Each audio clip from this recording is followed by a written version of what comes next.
Now, you notice I just referred to Abraham Lincoln. And I say this every time I do a book signing.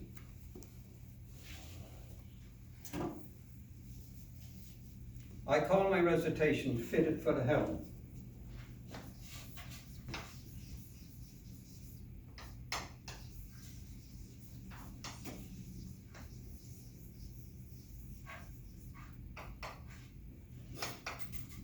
Now,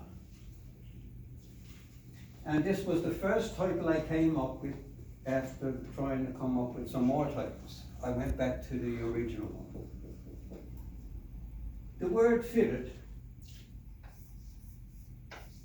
came from, to me, because I looked at him. I studied history, I still love history. I studied Abraham Lincoln for a great deal of time. I just thought that when he took the job, which he didn't want to have, that I felt that he was fitted to take on the task of running the country as he did. There was a few blunders, no doubt, mistakes by his army men and leaders. So you put fitted, these two words together, what have you got? It's like my boat that I'm going to describe to you now. You're at the rudder. Can you hold that rudder? Can you hold your course? And so that's where, as I say, where it all came from. Now, I'm going to be reciting some terms you're probably not going to know, but I'll put them down anyway.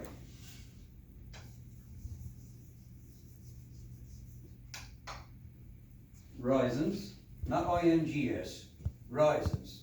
You leave the G out, like picking, P-I-C-K-I-N, not I-N-G, pick, P-I-C-K-I-N-G. Stem, bedding,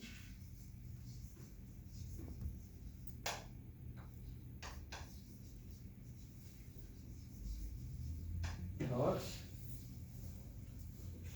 What other one am I looking for? Well, these are just a few that you may not understand.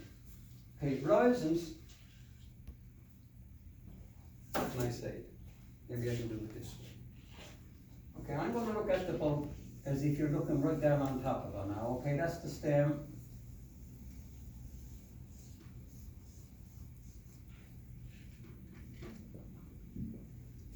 Okay.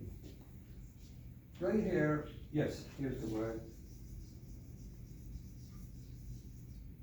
Have you ever heard the word counter? You know what stem is, don't you? Most of you would know that, I think. Okay, risings is inside the boat here, on both sides, nailed to the stem, nailed to the timbers. It's where your thoughts go, where you sit in. You get what I'm saying? Okay. Let me go through with you now and see if you can see the shape of the boat. We're going to draw one for you. Something like my boat.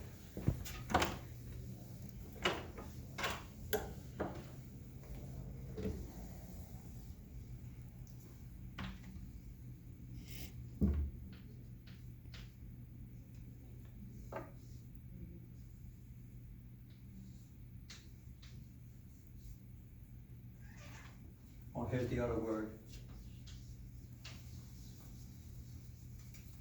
Reckon. Let me relate to one and all the story of a man, his work and his call, of how he once stood and cocked his eye on the wooden frame that would be mine. She lay back some 20 feet long, with a raking stem and a keel so strong, with a forward hook and a mitchy bend and a stern-shaped counter fitted for the helm. With back half bent, he scratched his crown, and he took each plank right from the ground. One by one he nailed each rib, until all timbers were finally hid. And after a cup of homemade tea, he began the task of filling each seam. With chisel and mallet he pounded away the freshness of oakum till the end of the day.